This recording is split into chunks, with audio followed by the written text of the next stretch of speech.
A inflação tem pesado no bolso das famílias brasileiras. Segundo o levantamento da Associação Brasileira de Defesa do Consumidor, 90% dos brasileiros mudaram os hábitos de consumo para economizar. Até o nosso simples café da manhã está mais caro. Itens como pão francês, margarina e leite subiram acima da inflação do país. A alta foi de 32,16%. Vou falar sobre esse assunto agora com o Ivo Ferreira, que é economista e consultor financeiro. Ivo, bom dia, seja bem-vindo ao nosso programa. Bom dia a todos, tudo bem? Então, os que mais sofrem com toda essa alta, principalmente a alta dos alimentos, são justamente os mais pobres, não é isso?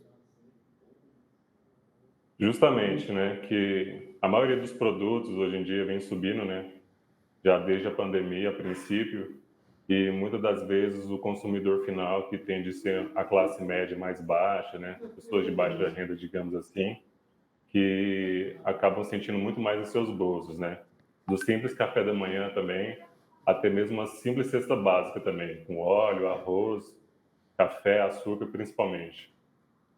E quais áreas são as mais impactadas quando a gente fala de inflação? É justamente a área dos alimentos, os serviços também sobem muito.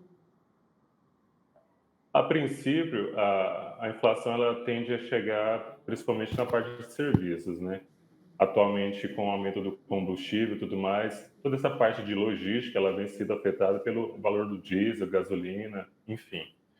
E com o aumento desses preços desses combustíveis, o repasse para toda a cadeia de logística, aí as empresas que fazem as compras e tudo mais repassam os valores e acaba chegando também na parte de alimentação, né, que demanda transporte, que demanda mão de obra, enfim, e tudo isso é alocado ao preço final do produto, né? E quem acaba pagando é a gente, por toda essa alta, digamos assim.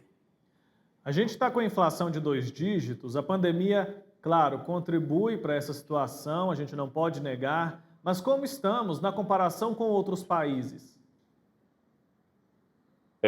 A questão dessa inflação é de modo global. A inflação nada mais é do que o aumento contínuo e generalizado dos preços, entre aspas. Mas quando o governo ele acaba injetando muito dinheiro na economia, principalmente com ações como para combater essa crise devido à pandemia, então aumenta o número de dinheiro no mercado. Com isso, o poder de compra das pessoas eles aumentam também. Isso faz com que haja uma procura maior com relação às coisas, né? Aumento da demanda. Então, muito produto tende a faltar, muito produto tende a aumentar o preço referente a essa questão. Daí se parte o princípio da inflação. Como a gente vem de um período de pandemia global, todos os mercados globais, digamos assim, têm sentido essa falta de alimento, aumento de preço de gasolina, tudo mais, mas também juntamente com outros problemas políticos, como guerra da Ucrânia, com a Rússia e tudo mais, afetam essa questão de inflação também.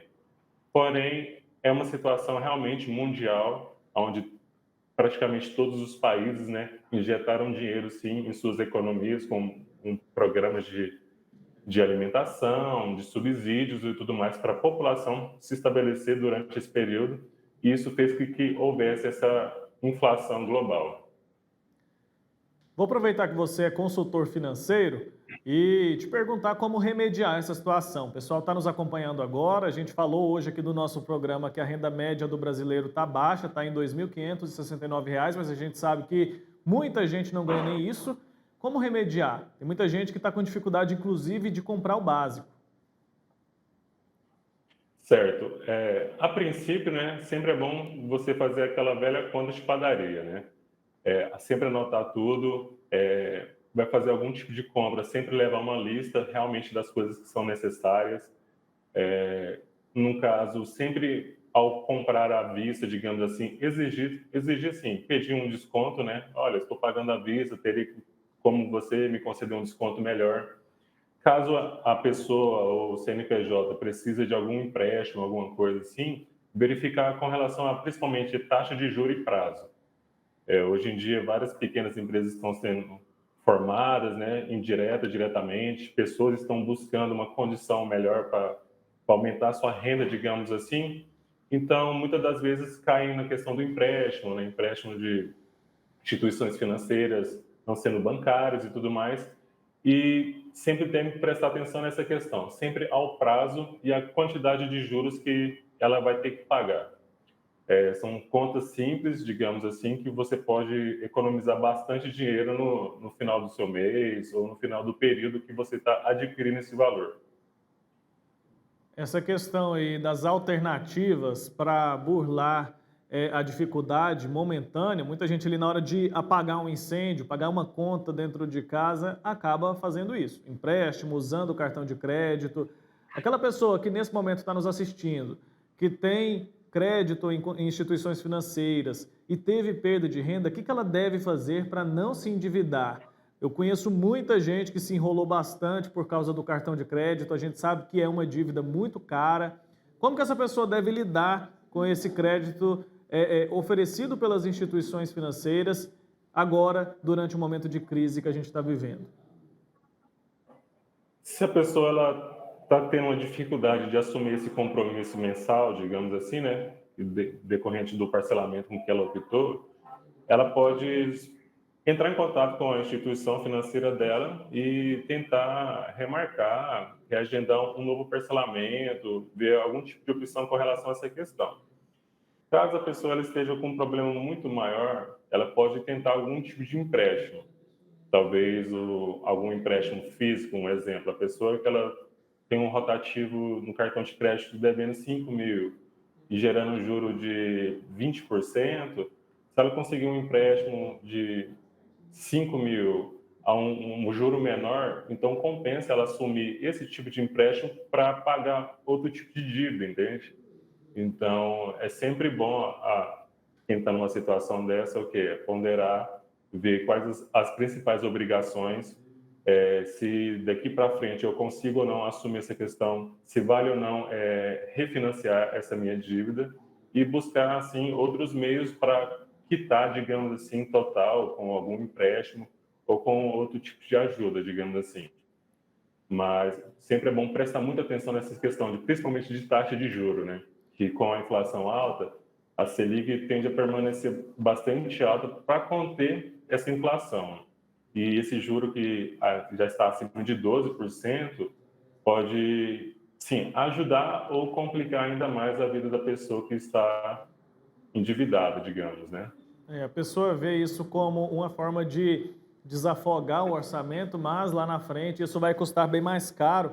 Ivo, no início da nossa conversa, eu citei um levantamento que mostrou que 90% dos brasileiros mudaram hábitos para economizar. E esse mesmo levantamento apontou que 40% dos entrevistados declararam que têm dificuldade em pagar as contas de luz e gás, ou seja, itens essenciais. E vale a gente lembrar que essas dicas que você deu de buscar um empréstimo, buscar um crédito ali com melhores condições, essas dicas, elas não devem ser aplicadas para a pessoa que quer pagar, por exemplo, a conta de luz e de gás. Isso aí é uma coisa que são contas que devem caber no orçamento mensal, né? A pessoa pegar um empréstimo para pagar a conta de luz, por exemplo, é um erro, não é isso? É bastante complicado, porque esse tipo de despesa a gente considera como uma despesa já fixa da pessoa, né? Como conta de luz, água, talvez ter um plano de saúde, enfim, ou escola de menino. Sempre tem, a pessoa tem que fazer a conta do seu salário, digamos, né? Para pelo menos alcançar todas aquelas despesas que lhe caibam, digamos assim, a princípio. Se a pessoa ela paga um aluguel, se a pessoa ela paga um financiamento, se a pessoa ela tem uma conta de luz e energia, sempre tem que fazer com que essas contas elas caibam dentro do seu orçamento. E igual a gente conversando, né, que vários brasileiros mudaram essa questão de sua rotina e tudo mais.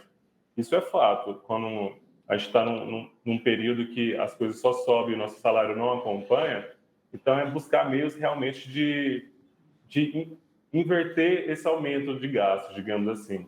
A pessoa que ela tinha um costume de deixar a lâmpada acesa, dormir com a luz acesa, ter 2 ou 3 televisões em casa, notebook, enfim, aparelhos eletrônicos, né, que demandam energia, que façam um uso consciente, né, de, se eu vou sair de uma sala, eu não preciso deixar a luz acesa, vamos reunir a família toda para deixar uma televisão só ligada. E muitas das coisas, hoje em dia é muito fácil você ter acesso a produtos eletrodomésticos e tudo mais. Isso faz com que as contas de energia subam pela essa facilidade de adquirir esses produtos. Então é bom a gente sempre dosar mesmo a questão do uso, o uso racional da água também, banhos quentes que demandam muita energia. Então, o brasileiro, sim, realmente, a gente tem que se adequar muito ao andar da nossa economia, né? E sempre esperar que futuramente as coisas tendem a melhorar, com esse processo de inflação ele vai se estabilizar, mas a gente tem que se virar como a gente pode, digamos. A gente torce para que isso aconteça, né? Ivo Ferreira, muito obrigado pelo seu tempo aqui com a gente. Até uma próxima oportunidade, viu? Obrigado a vocês, tenham um ótimo dia. Tchau, tchau.